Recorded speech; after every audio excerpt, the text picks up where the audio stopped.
Motorola launched a few new smartphones in India, and the Motorola One Macro is on that list.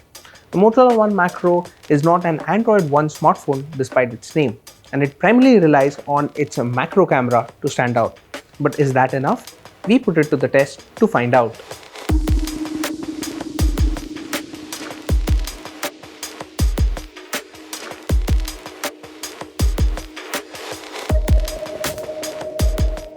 Now, before we go ahead with the full review of the Moto One Macro, be sure to subscribe to the Gadgets 360 YouTube channel and click that bell icon so that you're the first to know when we have a new video.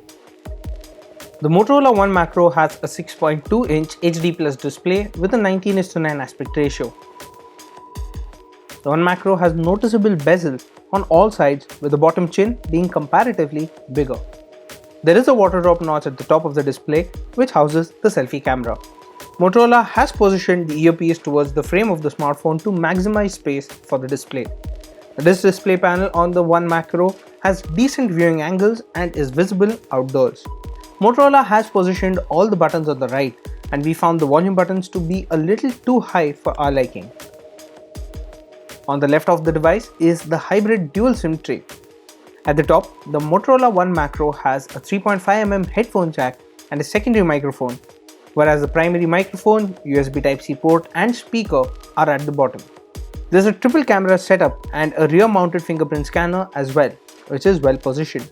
This scanner also has Motorola's iconic Batwing logo on it. The fingerprint scanner is quick to unlock the smartphone. We also set up the face unlock feature and found that it worked quickly as well.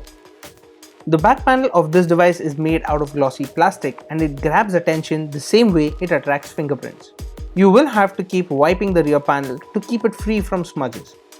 Motorola does offer a clear case in the box, which we used to tackle this problem. We found that the Motorola One Macro felt slightly bulky in the hand. In terms of software, this phone runs stock Android 9 Pie along with the September security patch. Surprisingly, the One Macro is not a part of the Android One program. The company told Gadgets 360 that the Motorola One Macro will get one major OS update, that is Android 10, and 2 years of security updates, but that is still not as good enough as Android One's update guarantees. The UI is pretty much stock Android with a custom icon pack. Motorola has added a few customizations on the device, including its trademark Moto Actions, which let you quickly launch the camera app with a double twist of the wrist or turn on the flashlight with a double chop motion, along with other useful features.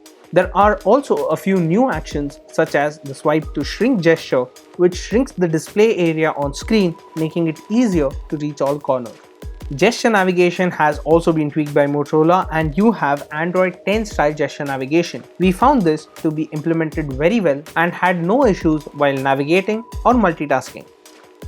We had previously tested the MediaTek Helio P70 SoC in the Realme 3, which had similar specifications as the Motorola One Macro. Thanks to 4GB of RAM on this device, we did not notice any lag or stutter, and it could multitask easily between multiple apps. We played PUBG Mobile on the Motorola One Macro, and it defaulted to the medium preset with graphics set to balance and the frame rate set to medium. We did not notice any issues while gaming at these settings. We noticed a 4% battery drop after playing for 15 minutes, and the phone barely got warm. The One Macro is also capable of running the game at a higher frame rate, but then we did feel some heat on the back. The Motorola One Macro's 4000 mAh battery manages to deliver good battery life. In our HD video loop test, the smartphone lasted for 17 hours and 30 minutes. With our usage, which consisted of an active WhatsApp account, using Google Maps for navigation for over an hour, and playing PUBG Mobile, this smartphone lasted us for a day and a half on a full charge. When the battery does run out, the supply charger is capable of taking it to 51% in an hour, and to charge the device completely, it takes a little over 2 hours. The Motorola One Macro has a triple camera setup at the back. The first sensor at the top is the 2-megapixel macro sensor, the highlight of the smartphone. Next is the 13-megapixel primary camera, and the third one is the 2-megapixel depth sensor.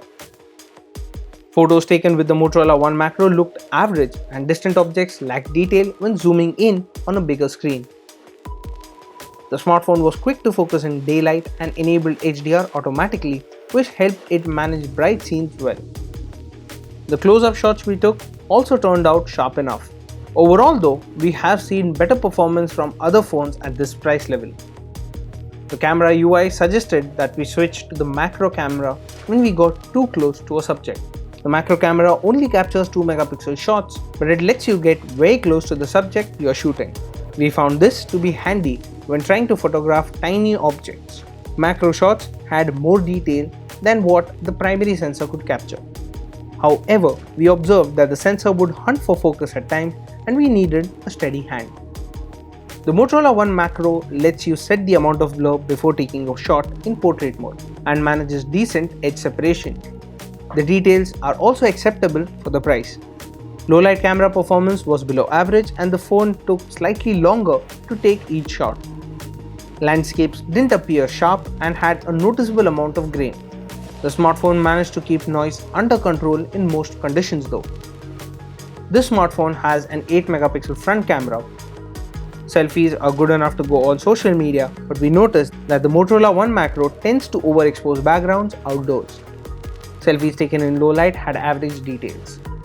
Once again, we found this smartphone's camera performance to be weaker than what we are used to seeing in this particular segment. Video recording maxes out at 1080p for the primary as well as the selfie cameras. Footage shot during the day was stabilized, but there was a visible shimmer effect at night. The smartphone can also record video using the macro camera. Motorola has named this smartphone the One Macro to highlight the macro camera on it. So let's address that first. The macro camera lets you take good close-up shots, but we feel that the novelty of this will wear out soon. Camera performance in low light could do with some improvements too. Thankfully, you'll still have a smartphone with clean stock Android, a powerful MediaTek Helio P70 SoC, and plenty of RAM and storage. However, the Realme 5 is a very strong competitor that offers a macro and a wide-angle camera at a lower price point. You can also consider the Redmi Note 7s that offers a full HD Plus display at the same price. And that was our review of the Motorola One Macro. What do you think about this smartphone? Let us know in the comment section down below. And as always, for all things tech, stay tuned to Gadgets360.com.